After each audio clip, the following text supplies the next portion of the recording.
பல நாள் நீங்க யோசிச்சிருப்பீங்கல்ல, எத்தனை தான் வேலை பண்ணாலும், எத்தனை தான் உதவி பண்ணாலும், பார்த்து பார்த்து பண்ணாலும், ஒருத்தர் சொல்லாமையே உதவி பண்ணிட்டு இருந்தா கூட இது நாள் வரைக்கும் யாரும் நம்மள போதுமான அளவு பாராட்டினதே இல்லை அப்படின்னு. அது என்ன போதுமான அளவு பாராட்டுறது? நம்ம மனது திருப்தி அடைகிற அளவுக்கு பாராட்டுறது. பாராட்டுங்கிறது வெறும் வார்த்தைகளால இல்லை. வீடெல்லாம் சுத்தமா தொடச்சு பளிச்சுன்னு கண்ணாடி மாதிரி வச்சிருக்கீங்கன்னு வைங்களேன்.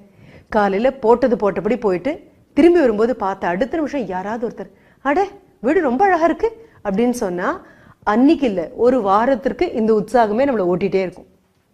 ஏதாவது ஒரு சின்ன மாற்றம் பண்ணியிருப்பீங்க, அதை யாராவது பாராட்டினா உற்சாகம் ரொம்ப தலைக்கு மேலே போயிடும். சில நாளைக்கு ஒரே ஒரு புதிய முயற்சியை ஒரு சமையல் பண்ணி பார்க்கலாமே அப்படின்னு தோணும். மறக்காம வீட்டில் உள்ள எல்லாரும் அடடே இது ரொம்ப நல்லா இருக்கே, இனி மறக்காம பண்ணுங்க அபாரம் அப்படின்னு சொன்னாங்கன்னா அந்த சக்தியை வச்சுட்டு ஒரு வாரம் ஓட்டிடுவோம். ஆனா யாரும் அப்படி ஒன்றும் பார்த்து பார்த்து பாராட்டுற மாதிரி தெரியல. சொல்லப்போனா பாராட்டினுடைய பயன் என்னன்னு கூட பல பேருக்கு தெரியறதில்ல. பாராட்டப்படாததுனாலேயே நமக்கு யாரை பாராட்டுற பழக்கமும் இல்லாம போயிடுச்சு. ரொம்ப வருத்தப்பட்டு என்னோட ஒரு சக ஊழியர் ஒரு தடவை சொன்னாங்க, நானும் எத்தனை பண்றேன் மேடம், வீட்டில் வேலை பண்ணாம இருக்கிறதே கிடையாது, ஆனாலும் யாருமே ஒத்துக்க மாட்டேங்கிறாங்க அப்படின்னு சொல்லி வருத்தப்பட்டாங்க. இன்னொரு நண்பர், அந்த நண்பர் சொன்னாரு, வீட்டில் பெண்கள் என்னங்க மேடம் பண்றாங்க, காலையில கிளம்பி வந்துட்டோம்னா அப்படியே சும்மா தானே இருக்காங்க. நான் சிரிச்சுட்டே சொன்னேன், அது எப்படிங்க சும்மா இருக்கிறது அப்படின்னு. அவருடைய மனைவியை சந்திச்ச போது நான் சொன்னேன், ஒரே ஒரு நாளைக்கு சும்மா இருங்க, அப்போ புரியும் உங்க கணவருக்கு நீங்க என்னெல்லாம் பண்றீங்கன்னு. முயற்சி பண்றேன் மேடம்ட்டு போனாங்க. ஒரு 10 நாள் கழிச்சு எந்த எனது நண்பர் தனது மனைவி சும்மா இருக்கிறதா சொன்னாரோ அந்த நண்பர் எங்கிட்ட வந்து ஒரு பெரிய பட்டியலே போட்டாரு. ஐயோ மேடம் உங்களுக்கு தெரியாது, நேற்று என்னாச்சு தெரியுமா வீட்டில், என்னாச்சு, எனக்கு தான் தெரியுமே என்ன நடக்க போகுது அப்படின்னு. சொல்லுங்கன்னு. மாலையில நான் ஆஃபீஸ்ல இருந்து திரும்பி வரேன், குழந்தைங்கள்லாம் அப்படியே அழுக்கு துணியோட உட்காந்துட்டு இருந்தது. ஏன் அப்படின்னு, சனிக்கிழமை மேடம் பள்ளிக்கூடம் லீவு, ரெண்டும் அப்படியே அழுக்கு துணியில மண்ணில் புரண்டு அப்படியே விளையாடிட்டு இருக்கு. சரி, வாசல்ல வாசல்ல பார்த்தா கார் கதவு திறந்து வச்சது காலையில அப்படியே திறந்துருக்கு. நான் என் பைக்கை நிறுத்திட்டு வரேன், கதவு காலையில ஏதோ எடுக்க திறந்து வச்சேன், அது அப்படியே இருக்கு. சரி, வீட்டு வாசல்ல இருக்கக்கூடிய இந்த டோர் மேட் கால் மிதி அது எங்கேயோ இருக்கு. சரி, அப்புறம் நாயை காண மேடம், எங்க போச்சுன்னே தெரியல, கேட்டும் திறந்துருக்கு.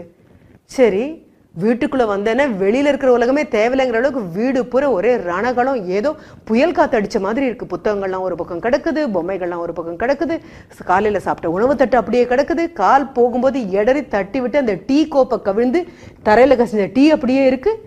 எங்கேயாவது வெளியில கிளம்பி போயிட்டாங்களா மனைவின்னு தெரியாம சமையல் அறைக்கு போனா சமையல் அறையில காலையில போட்டது போட்டபடி அப்படியே உட்காந்துட்டு இருக்கு.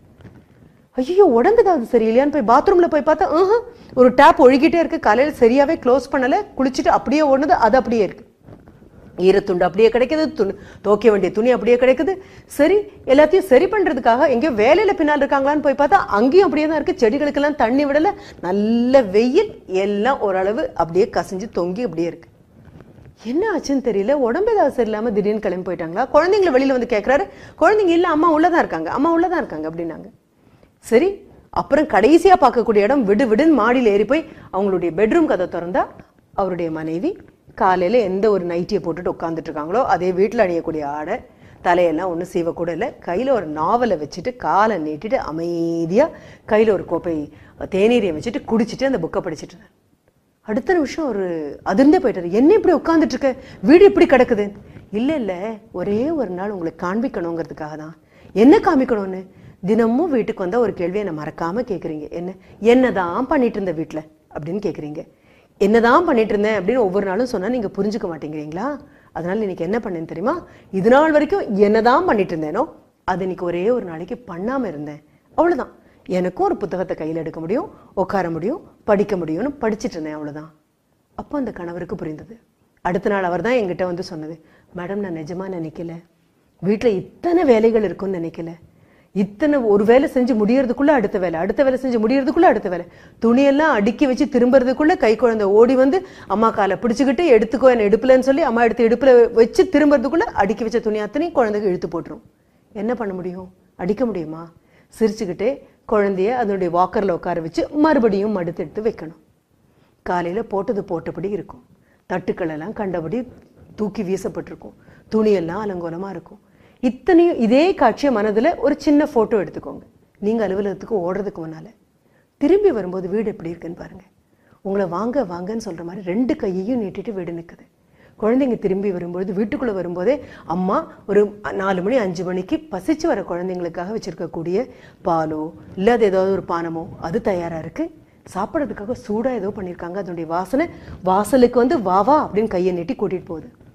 எத்தனை குழந்தைங்க வீட்டுக்குள்ளே வந்து உட்காந்து அம்மா நீ மத்தியானம் சாப்பிட்டியாம்மா அப்படின்னு கேட்க போகிறோம்.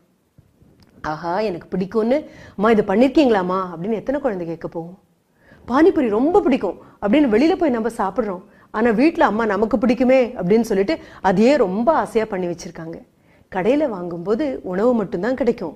கடையில் வாங்கக்கூடிய உணவை வீட்டில் அம்மா பண்ணும்போது ஒரு பெரிய கரண்டி நிறைய அன்பு, இன்னொரு பெரிய கரண்டி நிறைய அக்கறை, இன்னொரு பெரிய கரண்டி நிறைய ஆதரவு, அத்தனையும் ஒன்றா சேர்த்து உங்கள் முன்னால் கொண்டு வந்து வைக்கும்போது நிமிந்து இத்தனையும் வைக்கிற அம்மா முகத்தை நம்ம பார்த்துருக்க கூட மாட்டோம். இது குழந்தைங்களுக்கு மட்டும் நான் சொல்லலை, கூட இருக்கக்கூடிய அந்த கணவருக்கும் சேர்த்து தான் சொல்கிறேன். எல்லாருக்கும் வேலை இருக்குது, விதம் விதமான வேலை இருக்குது, வெவ்வேறு விதமாக எல்லாரும் பண்ணிட்டு தான் இருக்கோம். எந்த வேலையிலையும் தாழ்வும் இல்லை உயர்வும் இல்லை.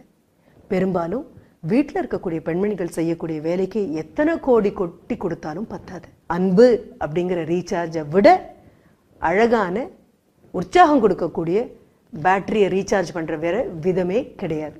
இது புரிஞ்சதுனால இனி என்ன பண்ணுறோம்? வீட்டுக்கு வரும்போது வீட்டில் இருக்கிறவர்களை பாராட்டணுங்கிற முடிவோட கண்டிப்பாக ஒரு புன்னகையோட வீட்டுக்குள்ளே வரும்.